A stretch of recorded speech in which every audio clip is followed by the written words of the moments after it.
हाँ भाई, good afternoon. चालू करें? सो रियल गैसेस देखो, कोई भी गैस आइडियल होती है क्या? नहीं। सारी गैसेस एक्चुअली में तो रियल होंगी ना। आइडियल गैस बिहेवियर कोई भी शो कर सकता है, पर आइडियल गैस एग्जैक्टली नहीं कुछ होता है, ठीक है ना। तो रियल गैसेस क्या होती है? Which do not obey ideal gas laws. Ideal gas laws को ओबे नहीं करती है ना, मैं बताया था, बॉयल्स लॉ, चार्ल्स लॉ, ये सबको ओबे।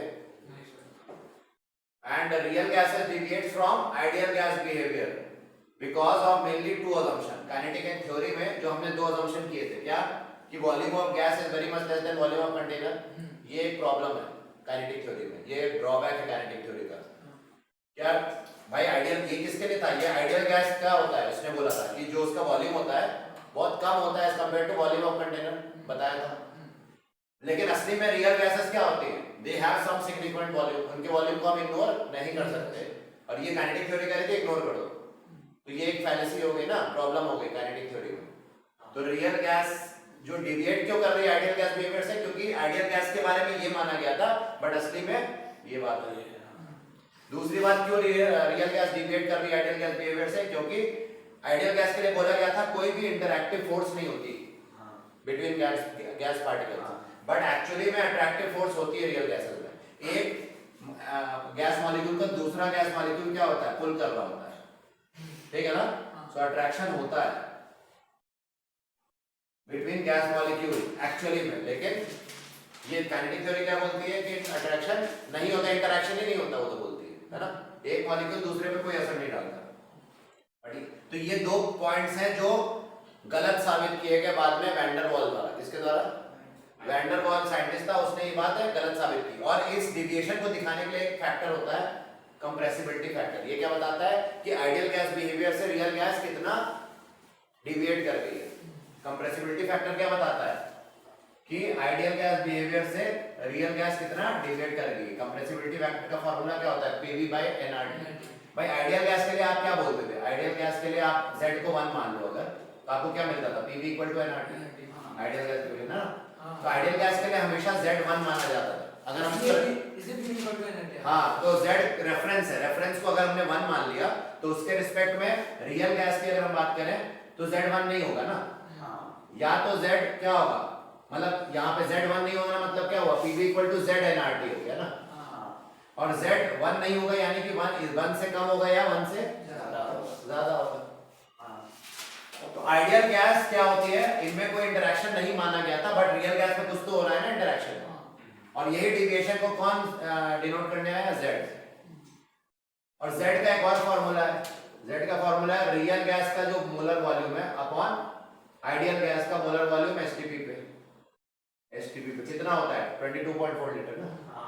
तो Z विल भी हम लिख सकते हैं V molar real upon 22.4 litre at STP.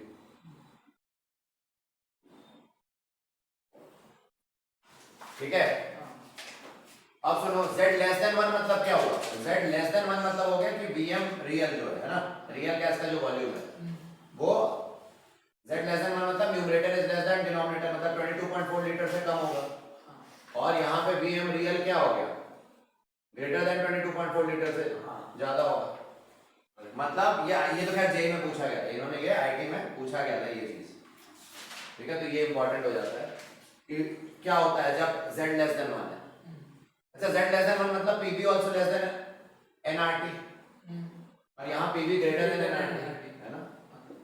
इसका लेकिन ये तो चलो मैथमेटिकल ट्रीटमेंट है, बट असली मतलब क्या हुआ? अगर मैं इसका रियल मतलब समझूं, Z<1 का असली मतलब क्या है कि real gas is more compressible than ideal gas, compressible than ideal gas, ठीक है ना। Real gas is more compressible than ideal, क्योंकि उसका मोलर वॉल्यूम कम आ गया जो एसटीपी पे था, तो उसको और कंप्रेस किया जा सकता है। और इस केस में gas is less compressible than ideal gas, less compressible than ideal gas. मतलब क्या हुआ समझ लो, अगर मोर कंप्रेसिबल है, मोर कंप्रेसिबल मतलब उसको मॉलिक्यूल्स जब दबाओगे तो मॉलिक्यूल पास आएंगे, तो क्या होगा? पास आने पे क्या होगा? बोलो, इजी टू लिक्विफाई, हाँ या ना? Easy to liquefy. और ये क्या? Difficult to difficult to liquefy, ठीक है। और इजी टू लिक्विफाई मतलब इसमें कौन से फोर्सेस डोमिनेट करेंगे? अट्रैक्टिव फोर्सेस, तभी तो मॉलिक्यूल पास आएंगे ना। Z<1 मतलब गैस मॉलिक्यूल पास आसानी से आ सकते हैं, और यहाँ पे गैस मॉलिक्यूल पास जल्दी नहीं आ सकते, मुश्किल से आएंगे, ठीक है, मतलब समझ में आया। तो यहाँ अट्रैक्टिव फोर्सेस डोमिनेट, याद रखना, Z<1 में, और यहाँ पे रिपल्सिव फोर्सेस डोमिनेट। यहाँ तक क्लियर हुआ? तो ये फोर्सेस डोमिनेट, तो ये नोट करो यहाँ तक।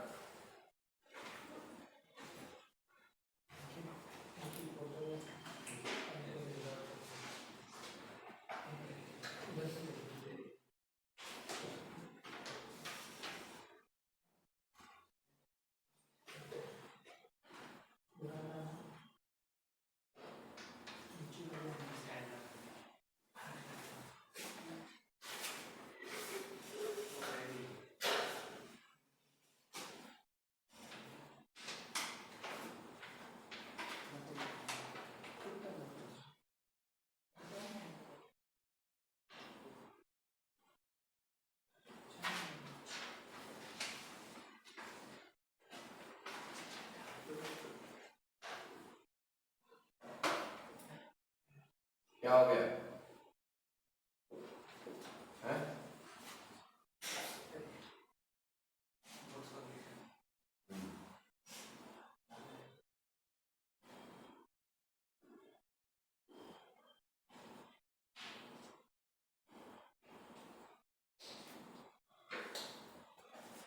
ठीक है, फोटो ले।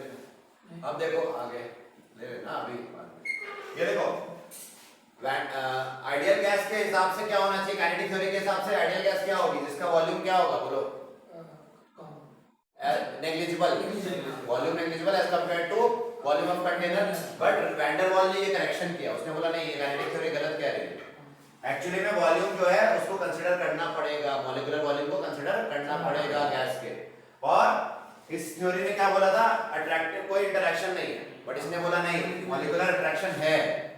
तो इन दो चीजों पे उसने काम किया, और इस तरह से उसने Pv equal to NRT, ideal gas equation क्या होती है, Pv इक्वल टू एनआरटी, इसको उसने बोला करेक्ट कर दिया। इसने बोला ये भाई ये गड़बड़ है, इसकी एक्चुअल इक्वेशन क्या होनी चाहिए, उसने बोला रियल गैस के लिए, आइडियल गैस के लिए ना, आइडियल गैस मतलब Z1 माना था तुमने ना, और रियल गैस के लिए इसने इसको करेक्ट करके लिखा an² / v² into v minus nv equal to nRT। ठीक है, इसको बोला क्या, वैंडर वाल, मतलब इसको बोला क्या वही इक्वेशन, वैंडर वाल इक्वेशन, वैंडर वाल इक्वेशन, या क्या रियल गैस इक्वेशन, क्या बोला क्या, रियल गैस या परफेक्ट गैस इक्वेशन, कुछ भी बोलो, sorry non perfect, real gas equation, non perfect gas है ना। और सर वहां पे v प्लस an² / v² कहां से आया? कहां पे? यही है फॉर्मूला में सामने, या वो वैसे ही है? कहां पे? सर वो v प्लस an² हां, ये अभी इसने करेक्शन किया ना, इसने बोला p की जगह p प्लस an² / v² होगा, तो मतलब उसका कुछ ये नहीं है कि क्यों है, तो बताएंगे ना क्यों। अरे रुको ना, मेरे पे छोड़ दो ना, अभी फार्मूला आया कैसे वो समझाएंगे ना। ठीक है, p प्लस an² / v², और वॉल्यूम उसने क्या किया, nv, v माइनस nv, ये क्या हो गया, v की जगह डाला, क्यों,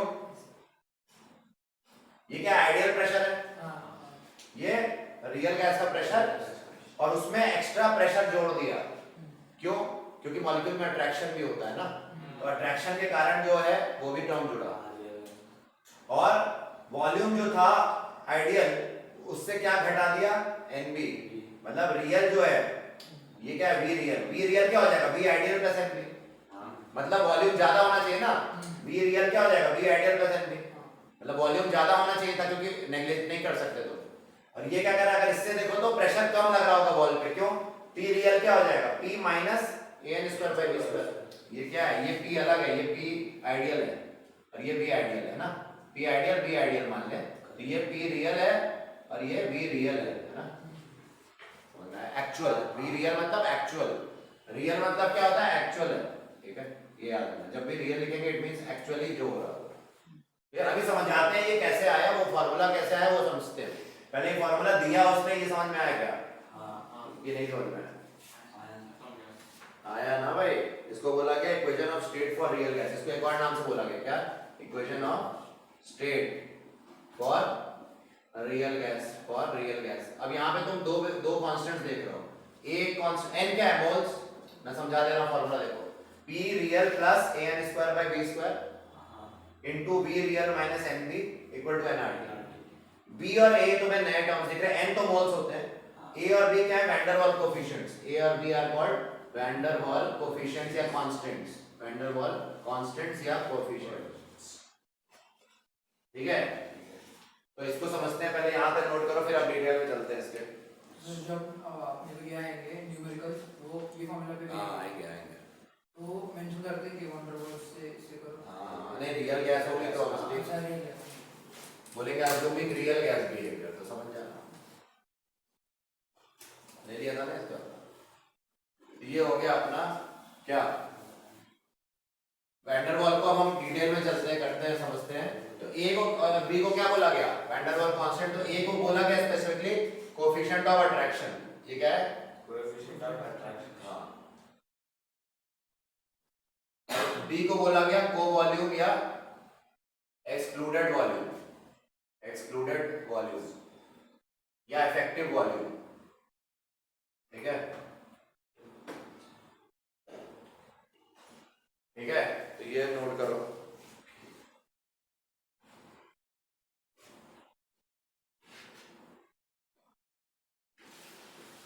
इसको बोला गया इनकम्प्रेसिबल वॉल्यूम, इनकम्प्रेसिबल वॉल्यूम। तो कई नाम है इसके बी के, तो बी को कभी कभार मोलर वॉल्यूम भी बोल देते हैं, ठीक है। तो ऐसे कई नाम है। सो ए एंड बी कांस्टेंट्स हैं और इनके ये नाम है। अब इससे देखते हैं, ए और बी को थोड़ा समझ लेंगे बाद में, या अभी समझ लेते हैं। चलो, ए क्या है, is the measure of intermolecular attraction, intermolecular attraction. अगर ए बढ़ेगा तो इंटरमॉलिक्यूलर अट्रैक्शन क्या होगा, बढ़ेगा, तो गैस के मॉलिक्यूल पास आएंगे, तो इजी टू लिक्विफाई ना, अगर पास आएंगे तो इजी टू लिक्विफाई हो जाएगा ना गैस मॉलिक्यूल, तो वो चीज है। तो लिक्विड में गैस मॉलिक्यूल जल्दी बदलेंगे, अगर किसी गैस का वैन डर वाल कोएफिशिएंट ऑफ अट्रैक्शन ज्यादा है तो वो लिक्विड में जल्दी बदलेगा, क्योंकि उसका it is a is a measure of intermolecular force of attraction, ठीक है, क्लियर हो गया। Measure of intermolecular force of attraction, more the intermolecular force of attraction, more is the value of A and easy to liquefy that gas, clear। so A के बारे में कोई doubt है क्या, देख लो एक बार, A क्या होता है, मतलब क्या रिप्रेजेंट करते हैं, यहाँ समझ में आया। और B के बारे में आप थोड़ी बात कर लें, B के बारे में बात कर लें, तो B इज, और एक और चीज बता दूं जरा A के बारे में।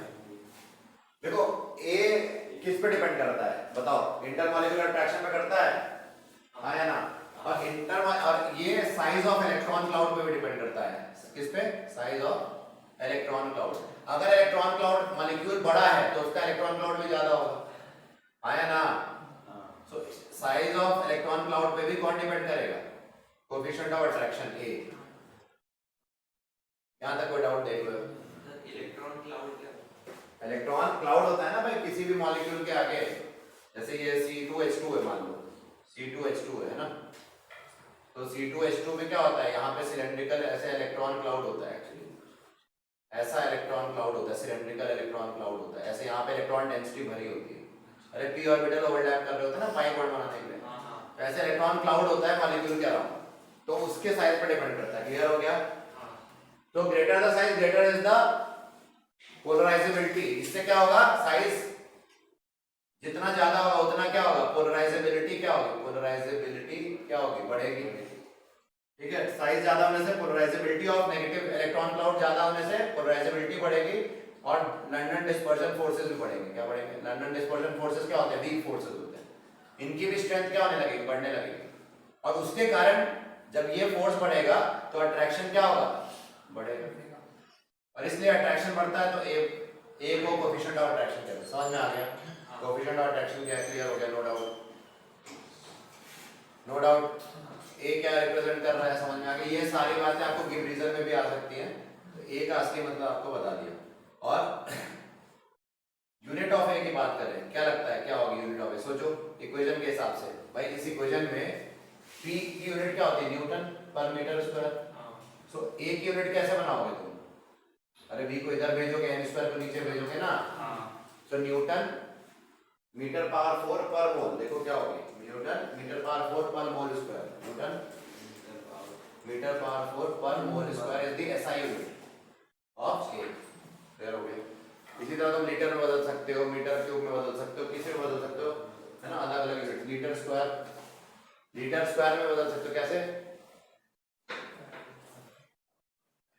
लीटर स्क्वायर एटीएम पर मोल स्क्वायर, है ना, ये भी यूनिट हो सकती है। अरे कुछ करना नहीं है भाई, पी दी है, ये जो p plus an square by v square term है ना, अगर इसकी यूनिट जो भी होगी, तो तुम इसकी यूनिट अगर तुम चाहते हो एटीएम में रखना, और वॉल्यूम तुम किस में रख दो, लीटर में, है ना। अरे इसको लिख सकते हैं ना, p plus p is equal to this, तो इसकी यूनिट जो होगी वो इस साइड की यूनिट के बराबर होगी ना। तो तुम a का निकाल सकते हो ना, a को क्या लिख सकते हो, pv by n square, pv square by n square का यूनिट देगा ना ये। तो p की यूनिट अगर एटीएम है, वॉल्यूम की यूनिट लीटर स्क्वायर है, तो ये पर मोल स्क्वायर आ गया ना, इससे आ जाएगा। क्लियर हुआ, no doubt. So unit of a भी बता दिया, और भी इसमें डाइन वाइन सीजीएस यूनिट में भी लिख सकते हो, ठीक है। सर उस फॉर्मूला में n square number of moles है क्या? हाँ, n is the number of moles. n square में लिखते हैं, उसका स्क्वायर करना है। पहले a और b को समझा देते हैं, फिर समझते हैं फार्मूला आया कैसे, इससे इजी रहेगा। तो b के कई नाम बताए थे ना, और b is directly proportional to size of molecule, क्या बोला, b इज डायरेक्टली तो जितना ज्यादा साइज ऑफ मॉलिक्यूल उतना ज्यादा b की वैल्यू, ये याद रखना। क्लियर हो गया।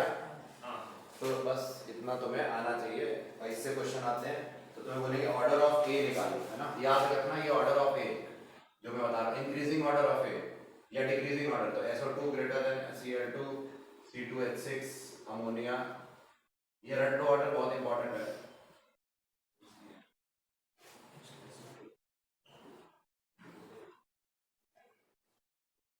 ये ऑर्डर ऑफ ए हो गया, और ऑर्डर ऑफ बी,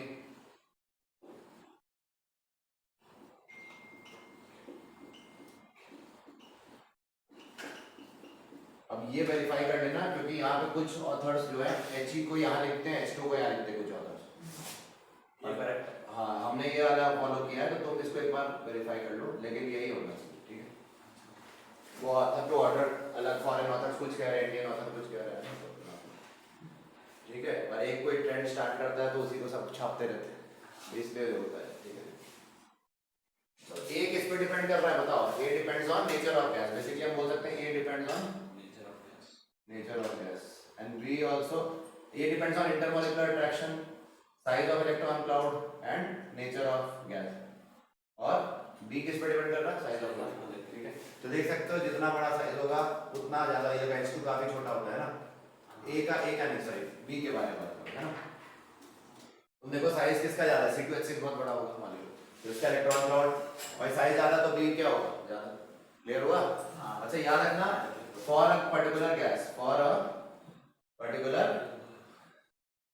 जो भी गैस दी होगी उसके लिए A will always be greater than B, coefficient of attraction हमेशा ज्यादा होगा than the co-volume reaction। अब इसका असली मतलब क्या है, co-volume को वो समझते हैं, पहले ये सब समझ में आ गया, तो अब हम ये इक्वेशन आई कैसे ये भी समझते हैं, ठीक है, ये समझना जरूरी है, ठीक है। क्यों क्लियर, यूनिट ऑफ बी, अच्छा यूनिट ऑफ बी देख लो भाई, यूनिट ऑफ बी कैसे निकालोगे, ये देखो इस फॉर्मूले में v माइनस एनबी है, तो v की यूनिट क्या होगी, मीटर क्यूब ले लो, अगर पर मोल, मीटर क्यूब पर मोल हो जाएगी ना, नीचे चला गया, तो मीटर क्यूब पर mole is the SI unit of b। Clear हो गया। और भी यूनिट्स हो सकती है, लीटर पर मोल लिख सकते हो इसको, है ना, एंड सेंटीमीटर के टर्म में भी लिख सकते हो क्यूब पर मोल, तो ऐसे कई, ठीक है। सो बी के बारे में भी बता दिया, ए के बारे में बता दिया, है क्या हो गया, बोलो क्या होगा। अब सुनो, ये बिठा दे राइट साइड, नहीं सर, एक ही सेकंड पूरा चल रहा है, लिखना, हाँ जल्दी निकालो, पूरा निकालो। निकालो,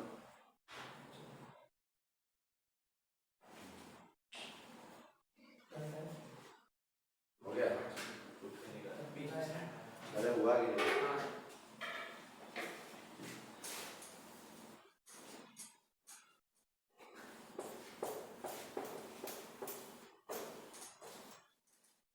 अब देखो यहाँ पे वैन वाल ने क्या किया,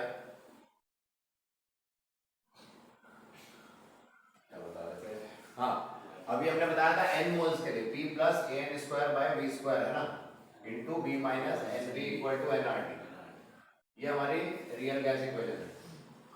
इसमें अगर फॉर 1 मोल की बात करें, फॉर 1 मोल ऑफ गैस क्या हो जाएगा, n की वैल्यू 1 है ना, so p plus a by V square into b minus b equal to R T लिख सकते हैं,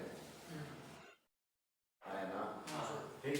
तो 1 मोल के लिए ये इक्वेशन हो जाती है, और यहाँ पे जो है अभी v कभी कभी बुक्स में vm लगा देते मतलब मोलर वॉल्यूम, है ना, इस टाइप से, क्यों, क्योंकि 1 मोल के लिए जो टर्म होता है वो क्या होता है, मोलर होता है ना, आया ना, तो ये चीज है।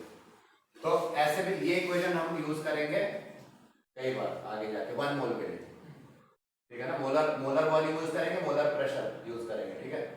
अब B और A और ये सब तो ठीक है, ये हमने बता दिया 1 मोल के लिए, पर मेन इक्वेशन तो ये थी ना अपने n मोल्स के लिए। अब ये कैसे डिराइव की और इसके क्यों आया, क्या जरूरत पड़ी, तो मैंने आपको बताया था काइनेटिक थ्योरी KTG है ना, काइनेटिक थ्योरी ऑफ गैसेस से PI VI equal to nRT, I मतलब आइडियल, है ना। तो इसमें दो जगह करेक्शन किया गया, कहाँ पे प्रेशर करेक्शन किया गया और वॉल्यूम करेक्शन किया गया, तभी तो ये आया, ठीक है। तो प्रेशर करेक्शन कैसे किया गया वो देखो, प्रेशर करेक्शन कैसे किया गया पहला देखते हैं, प्रेशर में करेक्शन। तो वैन डर वाल ने ये प्रेशर करेक्शन किया पहले, कैसे किया देखो, उसने बोला कि भाई अगर ये कंटेनर है तो जो मॉलिक्यूल सेंटर में कहीं बीच बीच में है, तो इस पे अगर हम मान ले अट्रैक्टिव फोर्सेस ऑपरेट कर रहे हैं, तो इस पर्टिकुलर मॉलिक्यूल को बगल वाला मॉलिक्यूल अपनी तरफ खींचेगा, नीचे भी खींचेगा, इधर भी खींचेगा, ऐसे खींचते रहेंगे ना सारे मॉलिक्यूल अपनी तरफ, अरे है ना। तो इस पे नेट फोर्स क्या हो गया, 0। तो इसके कारण कोई प्रेशर तो हम काउंट नहीं करेंगे, है ना, जो अंदर के मॉलिक्यूल है, बट जो वॉल्स के जस्ट पास में हो गए, मान लो एक मॉलिक्यूल जस्ट वॉल के जस्ट मतलब वॉल से जस्ट टच करने वाला है, जस्ट कोलाइड करने वाला है ना, उसका अगर हम बात करें तो इस पे फोर्स क्या इस डायरेक्शन में होगा, नहीं, उसमें तो अपवर्ड होगा, इधर होगा, इधर होगा, इधर होगा, इधर होगा, है ना, यानी कि यहाँ नेट फोर्स 0 नहीं है, यहाँ नेट फोर्स 0 नहीं है, क्योंकि इस तरफ से कैंसिल नहीं हो पाया ना, यानी कि ये वाला जो है पीछे से जो पुल आ रहा था उसके कारण देखो, एक मॉलिक्यूल यहाँ था ना, इमेजिन करो जो इसको इधर पुल कर रहा है, एक मॉलिक्यूल यहाँ पुल इधर कर रहा होगा ऐसे, पर इधर कोई है नहीं मॉलिक्यूल ना, वो थोड़ी ना पुल कर पाएगा, ये जार के बाहर थोड़ी ना, हमें मतलब है। तो यहाँ पे जब ये कोलाइड करने जा रहा, मान लो ये मॉलिक्यूल नहीं होता तो कोलाइड कर रहा था किस प्रेशर से, PI से, जब ये मॉलिक्यूल नहीं था तब तो ये कोलाइड कर रहा था PI से, जो ये कहती है काइनेटिक थ्योरी, बट जब ये मॉलिक्यूल आया तो अट्रैक्शन भी हमें लेना पड़ा काउंट में, हमें अट्रैक्टिव फोर्सेस को भी तो कंसीडर करना पड़ा ना, तो अट्रैक्टिव फोर्सेस कारण क्या हुआ, जो पहले प्रेशर हम एक्सपेक्ट ये कर रहे थे, ये क्या था, एक्सपेक्ट कर रहे थे, बट एक्चुअली में क्या हुआ, एक्चुअल में जो प्रेशर आया वो P रियल आ गया, PR मान लें उसको, P रियल जो एक्चुअल प्रेशर आया, क्यों, क्योंकि इसके कारण प्रेशर कम हो गया होगा ना, यानी कि P रियल P आइडियल से क्या हुआ,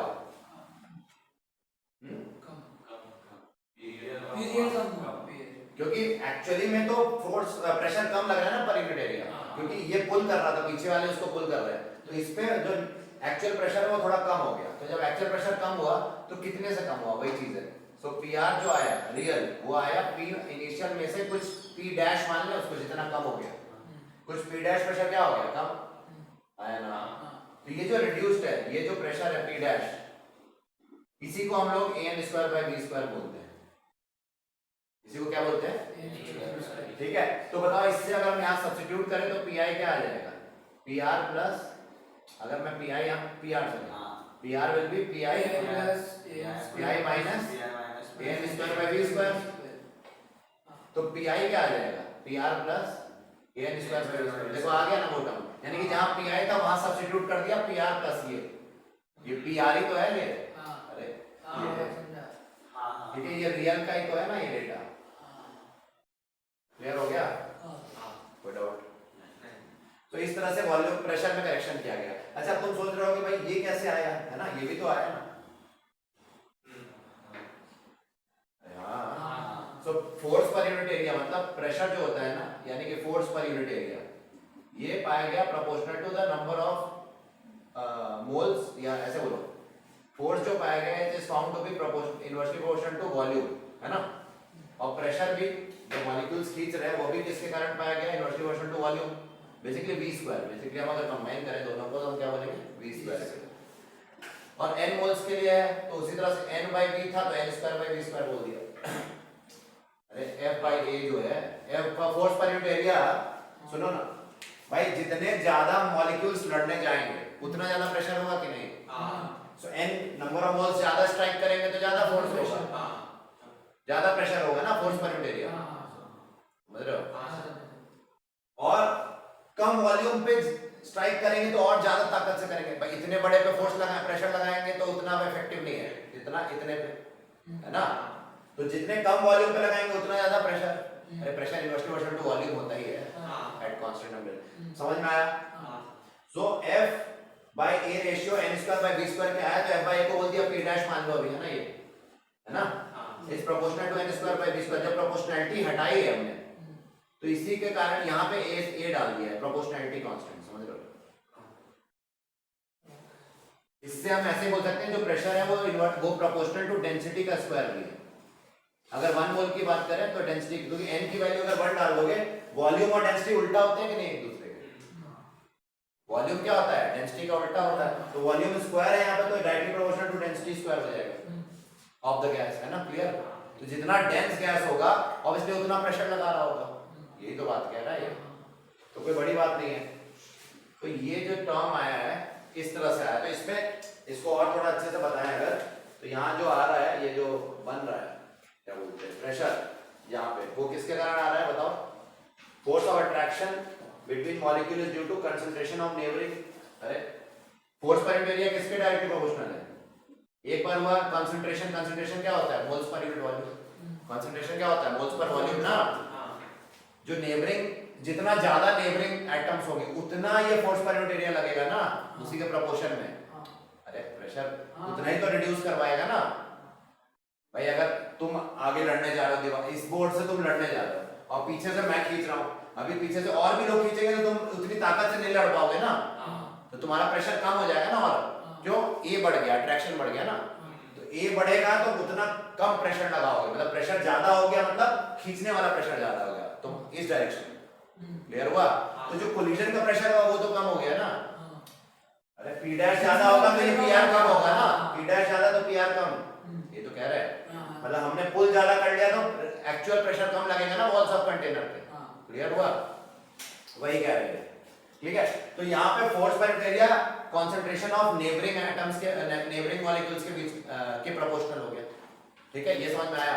और दूसरा क्या हो गया कि number of molecules about to hit is also proportional to concentration.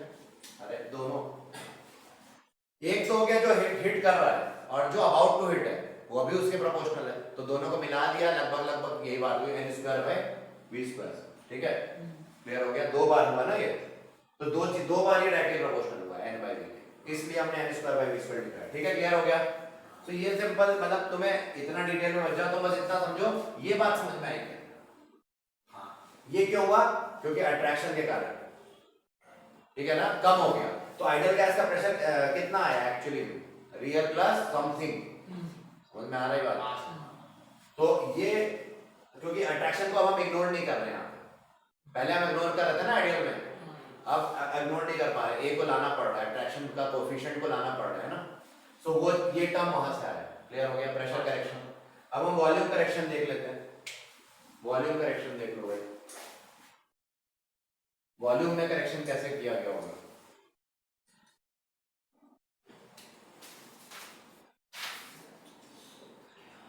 Volume correction, तो वो आइडिया काइनेटिक गैस थ्योरी क्या कहती थी कि वॉल्यूम कंटेनर क्या बहुत ज्यादा है as compare to size of molecule, है ना? मतलब volume of gas is very less, है ना? ये कहती थी kinetic theory of gases. Van der Waal ने बोला नहीं भाई ऐसा नहीं होता है, वॉल्यूम को कंसीडर करना पड़ेगा। कैसे करना पड़ेगा देखते हैं। तो ये कंटेनर है ना? इसने क्या बोला कि मान लो जो गैस मॉलिक्यूल भरे थे ना, अगर हम चाहते हैं उनको देखना, उनकी इज्जत थोड़ी, उनको थोड़ा कंसंट्रेट कर दें एक रीजन में, क्या कर दें, तो हम उनको ज्यादा परसीव कर पाएंगे, फिर हमें उतना कम नहीं लगेगा। वो फैला हुआ है तो कम लग रहा है ना। मान लो मैंने इसको मैंने कंप्रेस कर दिया, इस पूरे गैस मॉलिक्यूल को एक पिस्टन से दबा के मैं इस रीजन में कंप्रेस कर दिया, समझ रहे हो? इस पे प्रेशर लगाया किसी करके, इस पे, और इस पे इस तो यहाँ पे देखो डेंसिटी बढ़ जाएगी कि नहीं मॉलिक्यूल्स की। तो अब क्या इस वॉल्यूम को इग्नोर कर सकते हो तुम? नहीं ना। पहले तुम भले ही वॉल्यूम को इग्नोर कर रहे थे क्योंकि बहुत फैले हुए थे दूर दूर। अब एक जगह अगर हमने ला के कॉन्सेंट्रेट कर दिया एक रीजन में तो आप इन वॉल्यूम को नहीं इग्नोर कर पाओगे। तो ये इसने जब ऑब्जर्व किया तो इस वॉल्यूम को बोला गया बी, इसको बोला गया को वॉल्यूम या एक्सक्लूडेड, जो हमने बताया तुमको बी के बारे में, है ना। बी क्या समझ में आया? और जब इसको कंप्रेस किया गया तो कई कुछ ज्यादा ही वॉल्यूम फ्री हो गया ना, फ्री या अवेलेबल, है ना। वॉल्यूम फ्री मतलब यहाँ गैस मॉलिक्यूल्स नहीं है, इसी को तो आइडियल बोलते थे ना। जहाँ गैस मॉलिक्यूल की वॉल्यूम की कोई इज्जत ना हो वही तो फ्री वॉल्यूम है। तो यहाँ पे वैसे भी गैस मॉलिक्यूल ना के बराबर ही थे, तो वी फ्री क्या हो गया? वी आइडियल है। और टोटल वॉल्यूम कंटेनर का वी मान ले, सो वी टोटल क्या हो जाएगा? V I plus V, therefore V I क्या हो जाएगा? Capital V minus V. समझ में आया? तो ये वी एक्चुअल मतलब ये रियल है ना, ये तो बेसिकली ठीक है, रियली तो है। तो यही चीज हमने वहां डाल दी एक मोल के लिए। तो इसी तरह इसमें n मोल्स होंगे तो n into v कर दिया। क्लियर हो गया? तो वॉल्यूम टर्म का कैसे करेक्शन किया गया? का ऐसे करेक्शन किया जाता है, ठीक है। तो प्रेशर का करेक्शन ऐसे किया गया, यहां से उठा के हमने यहां डाल दिया ये वाला टर्म, और यहां से हमने ये वाला टर्म। n मोल्स की बात करें तो vi for n moles vi is equal to v real minus nv, ये चीज हमने वहां डाल दी, ठीक है, इस वाली इक्वेशन में, ठीक है। तो ये हमारी मेन इक्वेशन थी, इसमें हमने करेक्शन कैसे वैन डर वाल ने कैसे कंक्लूड किया ये समझा दिया, समझ में आ गया? नोट कर लो।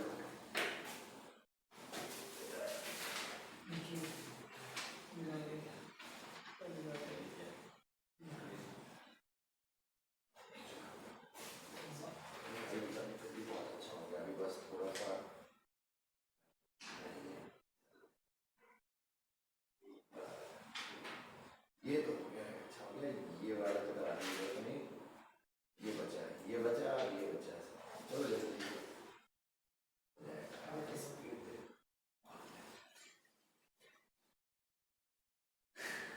ठीक है।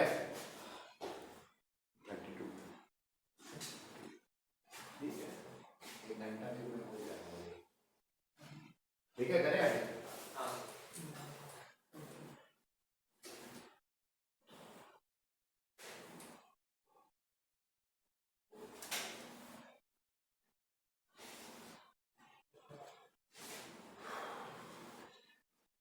ये देखो z क्या बताया थे? z बताया थे pv by nrt या v molar real upon v upon 22.4 मतलब आइडियल आया ना। अब ये जो z है, अगर मैं z वर्सेस p का ग्राफ बनाऊं आइडियल गैस के लिए, किसके लिए? Ideal gas. तो आइडियल गैस के लिए z की वैल्यू क्या होती है? 1। तो ये 1 लिख दिया हमने, मतलब ये लाइन डॉटेड जो हमने बनाई है क्या रिप्रेजेंट करती है? z की वैल्यू 1। मतलब प्रेशर बढ़ाओ घटाओ कोई फर्क z पे नहीं पड़ता ना, क्योंकि z1 एक कांस्टेंट है, ठीक है। मतलब वो 1 पहले भी था और बाद में भी 1 ही रहा, ये मतलब हुआ ना, प्रेशर बढ़ता गया कोई फर्क नहीं पड़ता। ये तो हो गया आइडियल गैस के लिए। अब रियल गैसेस, अब हमने क्या किसका ग्राफ प्लॉट करना है? Real gases. बताओ ये रीजन z है, अगर 1 है तो ये पूरा रीजन क्या होगा? z ग्रेटर देन 1 है। अरे इस लाइन के ऊपर जितना रीजन है सब क्या है? z ग्रेटर देन 1, और इस लाइन के नीचे जितना रीजन है क्या है? z। समझ में आया? तो जब भी यहां से ग्राफ नीचे की ओर जितना जाएगा उतना गैस जल्दी लिक्विफाई होगी। z लेस देन 1 मतलब गैस इज इजीली लिक्विफाइड, बताया था। सो जितना लाइन नीचे जाएगा उतना जल्दी गैस लिक्विफाई होगी, और जितना ऊपर जाएगा उतना मुश्किल है ना। तो ये पाया गया कि हाइड्रोजन और हीलियम के लिए they are very difficult to liquefy, they are very difficult to liquefy, hydrogen and helium. But other gases, कुछ गैसेस हैं, अमोनिया हो गई, कार्बन डाइऑक्साइड हो गई, ये सारी गैसेस क्या है? Easy to liquefy. समझ में आई बात? कहां के होते हैं? They are easy to liquefy. जैसे CO2, CO2 is very easy to liquefy. फिर at low pressure, at low pressure देखो लो या मॉडरेट प्रेशर पे बहुत अच्छे से लिक्विफाई होता है ना, बीच में कहीं। हाई प्रेशर पे देखो CO2 भी उतनी जल्दी नहीं होता है ना, समझ में आ रही बात? तो ये चीज है। तो इसी तरह से कोई भी गैस, अभी ये किसके लिए लाइन है? मीथेन। ये किसके लिए लाइन है? नाइट्रोजन, ठीक है। तो इस टाइप से हमारी ग्राफ है z वर्सेस क्या? T, है ना? क्लियर हो गया? ये पहला ग्राफ हमने बनाया Z को एक्सप्लेन करने के लिए, समझ में आया? तो कौन सी गैसें ज्यादा कंप्रेसिबल है? CO2 एंड CH4N2, ये जल्दी आसानी से लिक्विफाई होगी, इनमें A की वैल्यू ज्यादा होगी। और जो मुश्किल सी वैल्यू कौन है? He और H2, ये सब डिफिकल्ट टू लिक्विफाई है कि नहीं? क्लियर हुआ?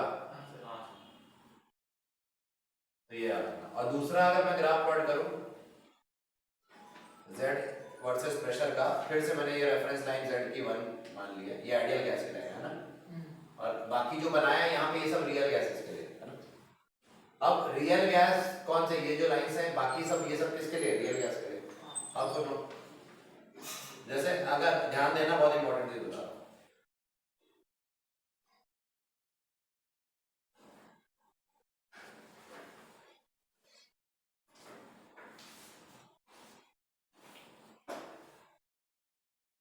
ये देखो, ये T3 temperature, T4 temperature, T3 temperature, T2 और T1 मान लें अगर, ठीक है, समझ रहे हो?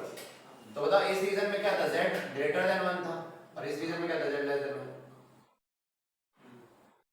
तो Z की वैल्यू जो है, टेम्परेचर बढ़ा रहे हो जब, देखो जब टेम्परेचर बढ़ा रहे हो, T4 सबसे, मान लो यहाँ पे T4 क्या है? T1 is greater than T2, T3, T4। देखो क्या बोल रहे हैं, ध्यान से सुनो। जैसे जैसे तुमने टेम्परेचर, T1 क्या है? ज्यादा है, तो जो टेम्परेचर जब तुम ज्यादा मेंटेन कर रहे हो, कोई ये किसी एक गैस की बात हो रही, ये सारी गैसेस में कोई एक गैस पकड़ लो, लेट्स से N2 ले लिया तुमने, ये किसी एक गैस को हमने पकड़ लिया। अब क्या होगा कि जैसे जैसे टेम्परेचर बढ़ रहा है, T1 ज्यादा है, T1 किसके पास है? आइडियल गैस की लाइन के पास है कि नहीं? T1 आइडियल गैस के पास है, T2 और दूर है, तो जितना हाई टेम्परेचर हो रहा है उतना आइडियल गैस के पास आ रही है ना लाइन। हम बोलेंगे एज टेम्परेचर इंक्रीजेस, क्या real gas tries to behave like ideal gas, real gas behaves like क्या?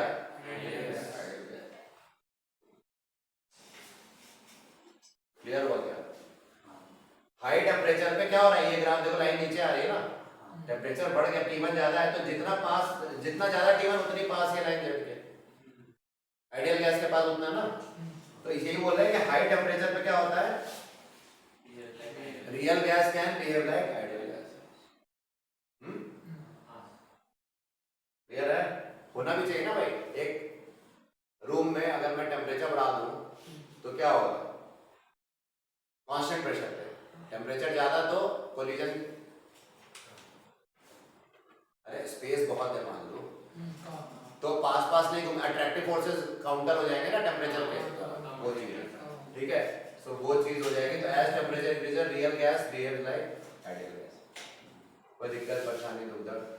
और यहाँ पे क्या हो रहा है? यहाँ पे तो क्या बता ही दिया क्लियर। अब इसको फॉर्मूले से भी अभी एनालाइज करेंगे। अभी हम इस ग्राफ को वापस फॉर्मूले से भी एनालाइज कर सकते हैं। फॉर्मूला देखिए, Z का फॉर्मूला होता है, अभी आगे देखेंगे 1 + PV/RT। तो अगर टेम्परेचर बहुत ज्यादा बढ़ गया तो ये रेशियो घट गया, तो ये भी घट गया Z, है ना। तो देखो ना, T बढ़ा Z घटा कि नहीं? तो जितना ज्यादा T उतना कम Z। देखो इसके करस्पॉन्डिंग जो Z होगा वो कम होगा ना।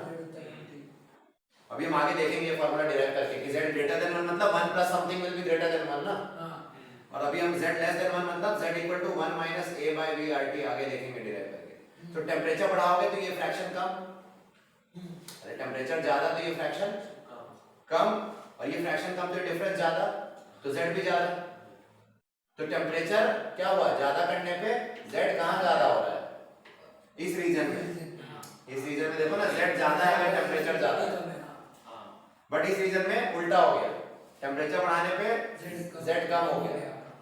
समझ रहे हो? क्या वापस आते हैं तो इन चीजों को अभी और थोड़ा सा डिस्कस करते हैं, ठीक है। तो एक ग्राफ होता है, वो मैं बता देता हूँ, यहाँ बता देता हूँ।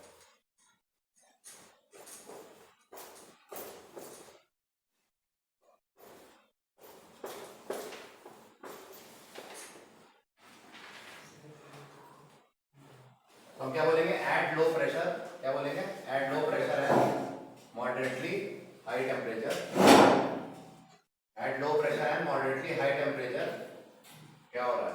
Real gas behave like real gas approaches ideal gas behaviour, approaches ideal gas behaviour.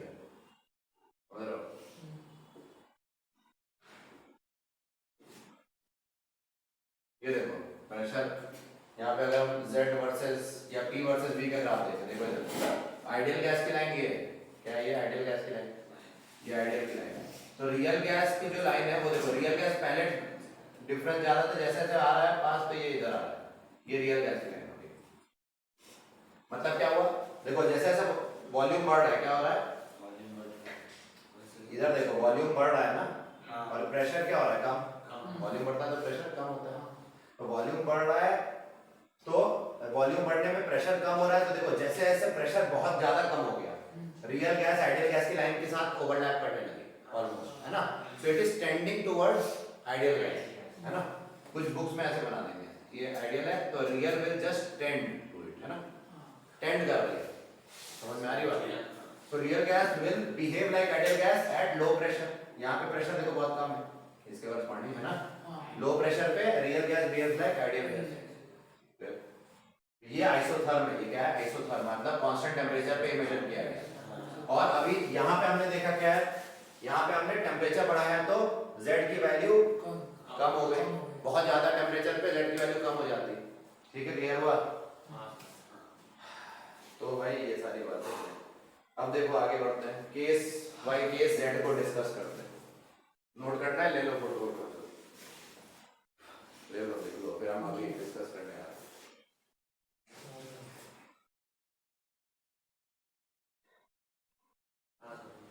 हो गया,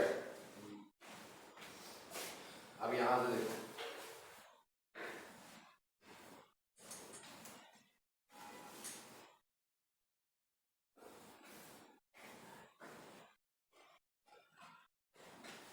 तो हमने 1 मोल के लिए क्या बताया था, 1 मोल के लिए P plus A by V M square, है ना, या V स्क्वायर भी बोल सकते हैं ना, अभी के लिए V लिख देते हैं, बार बार वो कॉम्प्लिकेट नहीं करें।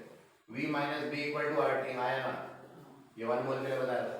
अब केस मान, केस और केसेस ऑफ कंप्रेसिबिलिटी फैक्टर, अब हम जितने केस है कंप्रेसिबिलिटी फैक्टर को देखते हैं। तो फर्स्ट केस क्या है, eight low pressure, at low pressure, ठीक है, प्रेशर हमने क्या किया बहुत कम और कांस्टेंट टेम्परेचर रखा, टेम्परेचर को बदलने नहीं दिया, एट लो प्रेशर है कांस्टेंट टेम्परेचर। ध्यान से सुनो क्या हुआ, अगर प्रेशर कम होगा, लो प्रेशर मतलब क्या होगा, प्रेशर बहुत कम, किस रेंज में होगा, अरे इस रेंज में ना, लो प्रेशर मतलब इधर पे इस रीजन में, मतलब यहाँ पे इस ग्राफ में देखें, इस ग्राफ को देखना, इस ग्राफ को देखा तो इस रीजन में देखें।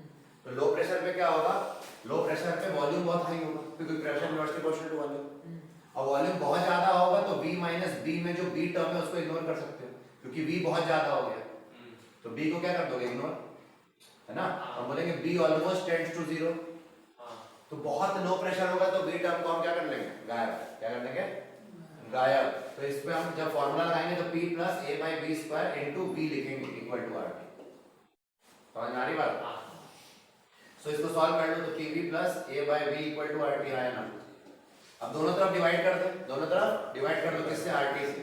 सो PV by RT plus A by B RT equal to 1, RT से डिवाइड किया हमने तो यहाँ पे क्या आ गया, ये Z आ गया, क्यों 1 मोल के लिए Z क्या होगा, PV बाई N RT होता था ना, Z क्या होता था PV by N RT, N की वैल्यू 1 करोगे ना क्योंकि 1 मोल की बात हो रही है, अरे ये इक्वेशन ही 1 मोल की है, तो N की वैल्यू 1 है तो Z की वैल्यू PV बाई RT होगी ना, plus A by B RT equal to क्या 1, therefore Z equal to 1 minus A by B RT। इसका मतलब क्या हुआ, ये देखो, इसका मतलब हुआ लो प्रेशर में Z की वैल्यू कम है 1 से, हाँ है भी, अरे कुछ गैसेस के लिए क्या है, Z की वैल्यू लेस देन 1 है, कब लो प्रेशर में, जनरली ये होगा, ठीक है, वही तो दिख रहा है, इससे हमें क्या दिख रहा है, Z लेस देन 1, देयरफॉर हम बोल सकते हैं Z इज लेस देन, फिर 1 minus anything will be less than 1, और जब लेस देन 1 है तो गैस इज इजीली कंप्रेसिबल या इजीली लिक्विड, इसलिए इस रीजन में जब गैस होती है तो वो जल्दी लिक्विफाई होती है, बताया था ना।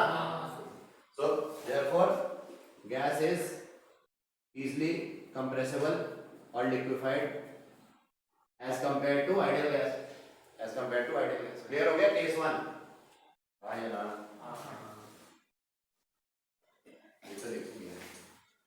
केस 2 देखिए। केस 2 केसेस ऑफ दैट, हाँ ठीक है, सेकंड केस। सेकंड में क्या है, at high pressure and constant temperature, high pressure and constant temperature. अब हमने क्या किया, प्रेशर बहुत हाई कर दिया, क्या हुआ, प्रेशर बहुत हाई कर दिया। तो अगर प्रेशर बहुत हाई कर दिया तो इस टर्म में देखो, प्रेशर बहुत ज्यादा होगा तो ये टर्म इग्नोर हो जाएगा, है ना। सो P बहुत ज्यादा होगा तो A by B square term almost equal to 0। भाई ये इक्वेशन 1 मोल देगा ना, तो ये टर्म 0, तो हम इसमें आप इसको सब्स्टिट्यूट करो इसमें, तो P into V minus B equal to RT। तो हम इसमें लिखेंगे PV equal minus PV equal to RT। तो PV by RT दोनों तरफ RT से डिवाइड कर दो, तो 1, हाँ तो इसको बोलते हैं Z, ये तो Z हो गया, Z equal to 1 plus PV by RT आ जाएगा, और 1 plus anything is means greater than 1, और Z ग्रेटर देन 1 मतलब इस रीजन में hard to liquefy, difficult to liquefy, है ना। Therefore gas is difficult to compress as compared to ideal gas, difficult to compress, है ना, और difficult to liquefy। क्लियर हो रहा है? यहाँ पे भी याद रखना, एक और इसका फॉर्म होता है, इसको यहाँ पे बताना भूल गया था। V क्या होगा, RT by P, अगर हम मोलर की बात करें, अगर मैं यहाँ V की जगह RT by P सब्स्टिट्यूट कर सकता हूँ, कभी-कभी उस टाइप का फॉर्म दे देते हैं, है ना। V को क्या सब्स्टिट्यूट करवा देते हैं, RT by, अरे PV इक्वल टू RT है ना, Z, तो कभी-कभार मोलर वॉल्यूम के टर्म में सब्स्टिट्यूट करवा सकते हैं, लेकिन वो ठीक हो रहा है। थर्ड, एट हमने कितने कर लिए, हाई प्रेशर हो गया, एट लो प्रेशर, अब हम बात करेंगे low pressure and very high temperature. अब ये तीसरा केस, अब देखो प्रेशर बहुत कम हो जाए और टेम्परेचर क्या हो जाए, बहुत बहुत ज्यादा। ये मैंने क्या बताया था, जब टेम्परेचर बहुत ज्यादा हो जाए, टेम्परेचर बहुत ज्यादा हो जाए तो आइडियल गैस की तरफ आने लगती लाइन, और प्रेशर भी बहुत कम था तो हमने वो वाला ग्राफ भी देखा था, इसमें प्रेशर कम है तो भी आइडियल गैस की तरफ। तो ये दोनों कंडीशन तो बता रही है कि आइडियल, ये इक्वेशन किस में कन्वर्ट हो जानी चाहिए, आइडियल गैस इक्वेशन। देखते हैं होती है क्या। तो अगर प्रेशर बहुत कम होगा तो वॉल्यूम क्या होगा, बहुत ज्यादा, है ना। तो वॉल्यूम बहुत ज्यादा होगा तो A by B square term भी नेग्लेक्ट हो जाएगा, क्योंकि डिनोमिनेटर में वॉल्यूम ज्यादा तो ये बहुत नेग्लिजिबल, और वॉल्यूम बहुत ज्यादा होगा तो B भी नेग्लेक्ट हो जाएगा, हाँ या ना। तो ये दोनों ही नेग्लेक्ट हो गए ना, इस इक्वेशन में दोनों नेग्लेक्ट हो गए, तो क्या बचा, PV इक्वल टू RT, हाँ या ना। तो 1 मोल के लिए क्या आ गया, यानी कि Z क्या हो गया, 1, यानी कि ideal gas behaviour, ideal gas behaviour होने लगा ना रियल गैस का। अरे real gas behaves as ideal gas at very high temperature and very low pressure, yes वही तो हो रहा है। आईटीजे एडवांस में आता है, ठीक है, एडवांस का क्वेश्चन है, क्लियर। और थर्ड हो गया, और क्या है भाई, फोर्थ भी है ना, फोर्थ फॉर हाइड्रोजन और हीलियम। हाइड्रोजन हीलियम क्या होते हैं, उनमें A की वैल्यू बहुत नेग्लिजिबल होती है, क्योंकि they are difficult to liquefy, बताया ना।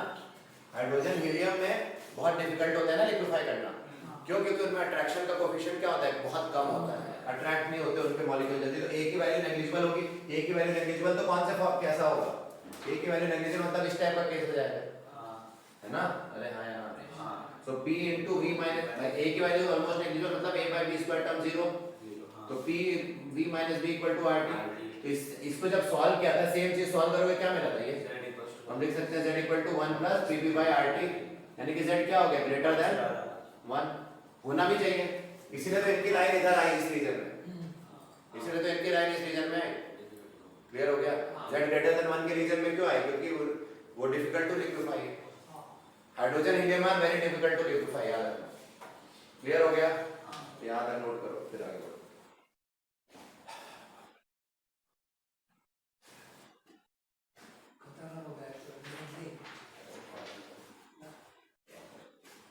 समझ में आ रहा है कि नहीं? हाँ सर, बहुत बढ़िया पढ़ा दिया, तुमको तो पता भी नहीं। अरे सही। हाँ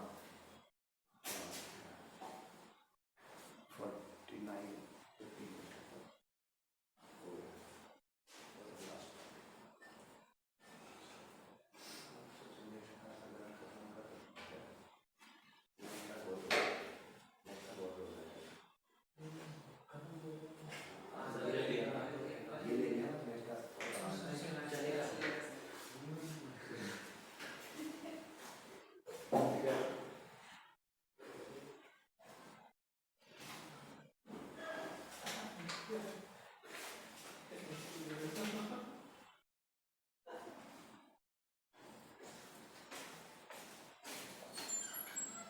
दिस इज अबाउट द क्या रियल गैसेस, समझ में आ गया कोई दिक्कत?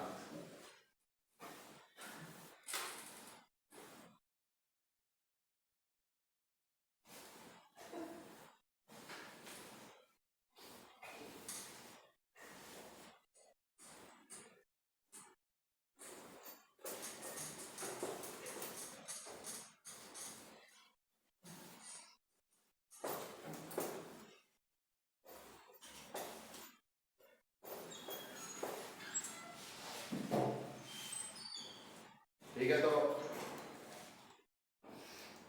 बाकी फिर हम लोग नेक्स्ट क्लास में